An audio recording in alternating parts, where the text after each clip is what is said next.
You think working nights is just boring, just endless hours of staring at a clock while the world sleeps? Then you never truly experienced the kind of fear that creeps in when the sun goes down and the shadows start moving on their own.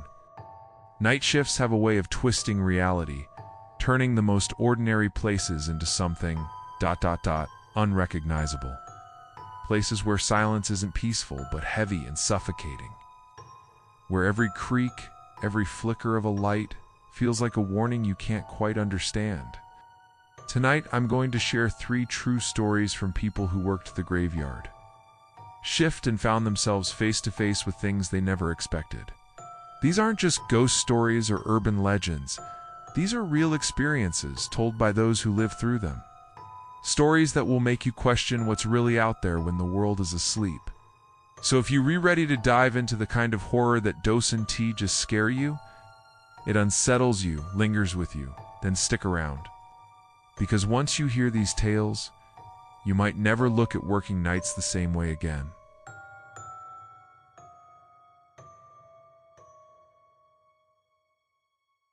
I never thought a night shift could feel so alive. Not in the way you'd expect anyway.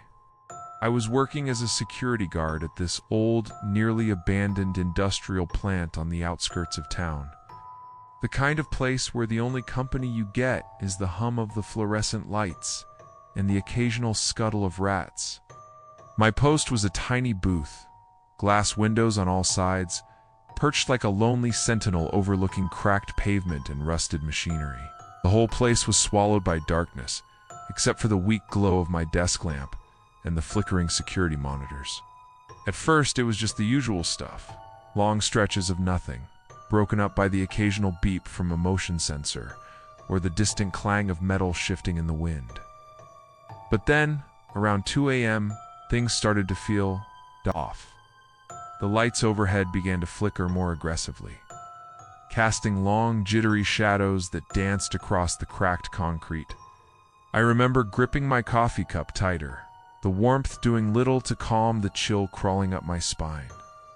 I kept telling myself it was just my imagination. The isolation was playing tricks on me. But then I noticed it, the feeling of being watched. Not just the usual paranoia that comes with working alone at night, but something deeper, heavier. Like eyes were tracking my every move from just beyond the edge of the camera's reach. I scanned the monitors obsessively, but nothing ever showed up. No movement, no figures, just empty darkness.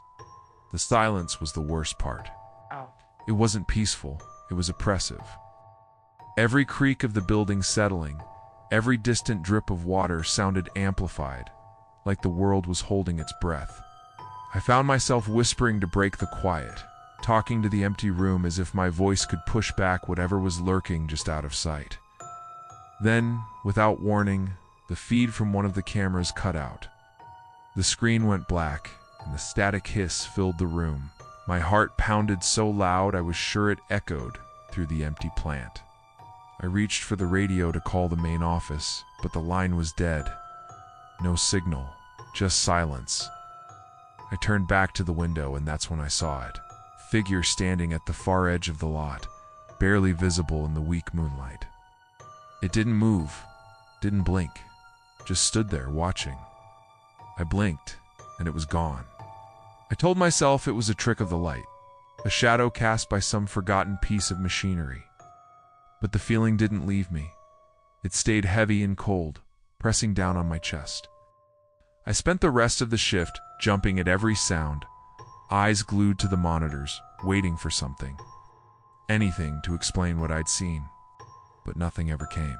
When dawn finally broke, I packed up and left, but the image of that silent watcher stayed with me. Was it a person? Something else? I still don't know. Honestly, I'm not sure I want to, because some things are better left unseen. That first story really shows how even the quietest, most isolated places can twist into something terrifying when the night falls. It's that eerie silence and the feeling of being watched that gets under your skin. But if you thought that was creepy, wait until you hear what happened during a night shift in a hospital, where the chaos never stops. But the fear is just as real, and maybe even more unsettling. The kind of horror that doesn't come from silence, but from shadows lurking in plain sight.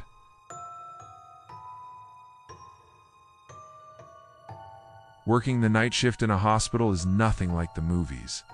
It's not all frantic emergencies and heroic saves. Most of the time, it's quiet. Too quiet for a place that's supposed to be full of life and hope. I was a nurse on the overnight floor, the kind of shift where the halls feel endless and the fluorescent lights buzz overhead like a swarm of angry bees.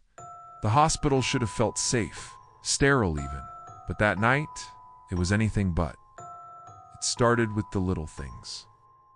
Flickering monitors in empty rooms, the soft hum of machines that seemed to pulse with a strange rhythm.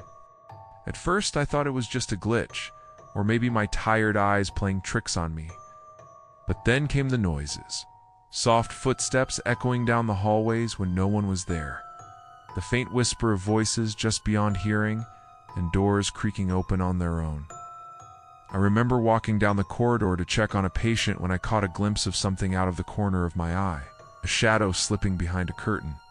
I stopped, heart racing, but when I looked again, there was nothing. Oh shit. Just the sterile white walls and the faint smell of antiseptic. I told myself it was exhaustion, that I was imagining things.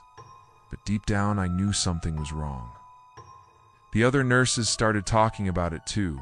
Strange feelings, unexplained chills, things moving when no one was around. One of them swore she saw a figure standing at the end of the hallway just watching. We joked about ghosts, but the laughter never quite reached our eyes. Then, the monitors in the ICU started acting up. Screens flickered, alarms blared without cause, and the power would cut out for seconds at a time. During one blackout, I felt a cold breath on the back of my neck, like someone was standing too close. I spun around, but the hallway was empty. The lights flickered back on and everything seemed normal again, except for the pounding in my chest. The worst moment came near dawn. I was alone in the nurse's station, charting notes. When the overhead lights dimmed and the temperature dropped suddenly, the air felt thick, heavy, like it was pressing down on me.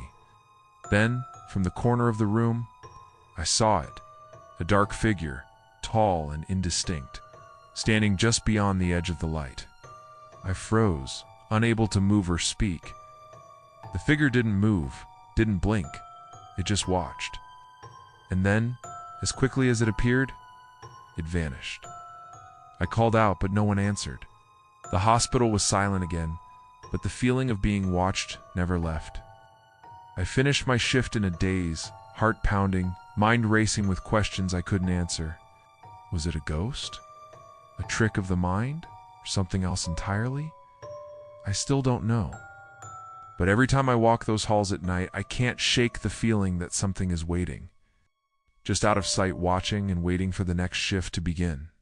That hospital story isn't just about strange noises or flickering lights. It's about the deep, creeping fear that something unseen is always watching, waiting. It's a kind of fear that stays with you long after your shift ends. But if you think these stories are terrifying, the last one will haunt you long after this video ends. It's the most intense, the most mysterious, and it's something I still can't explain. Trust me, you don't want to miss this one. Working nights in a corporate office is supposed to be the safest kind of night shift. It's quiet, predictable, and most importantly, familiar. The hum of computers, the soft clack of keyboards, the occasional ring of a phone. Nothing like the chaos of a hospital or the eerie silence of an abandoned plant. At least that's what I thought. I was part of a small team handling IT support for a large company. Our office was a sleek, sterile space filled with rows of desks, glowing monitors, and the faint scent of coffee lingering in the air. Most nights were uneventful, just me and a few coworkers, troubleshooting issues and waiting for the clock to hit 6 a.m. But one night, everything changed. It started when my colleague Mark didn't show up for his shift. Not unusual at first, people call in sick all the time. But what was strange was that no one had heard from him. No texts, no calls, nothing. I figured he just overslept or was stuck in traffic.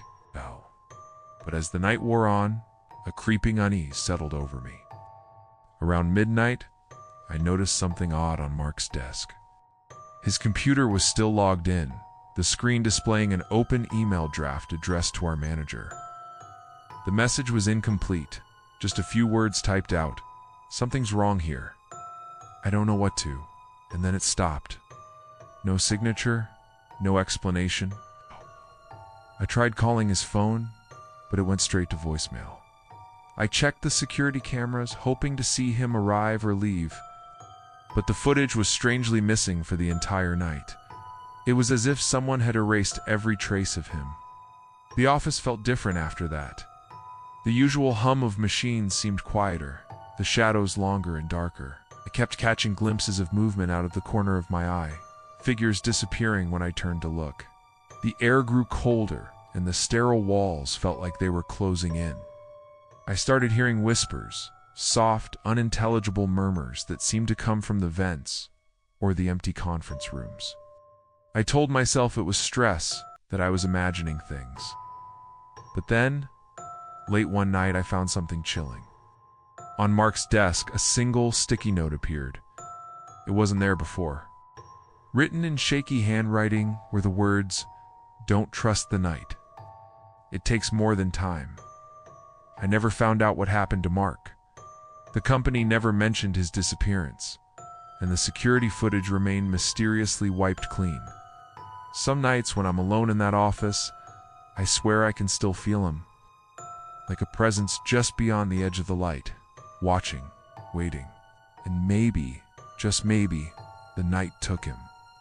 What ties these stories together isn't just the darkness or the late hours. It's that raw, vulnerable feeling of being alone when the world is asleep. Whether it's the silent watcher in an empty lot, shadows haunting hospital halls, or a colleague vanishing without a trace, night shifts strip away the safety we take for granted. They expose us to fears we don't always understand, and sometimes, to things we can't explain. If you've ever worked a night shift or had an experience that left you questioning reality, share it in the comments. Your story might be the next one we tell. Remember, when the lights go out and the world falls silent, what are you really alone with? Thanks for listening. Stay safe out there and keep your eyes open. You never know what's watching.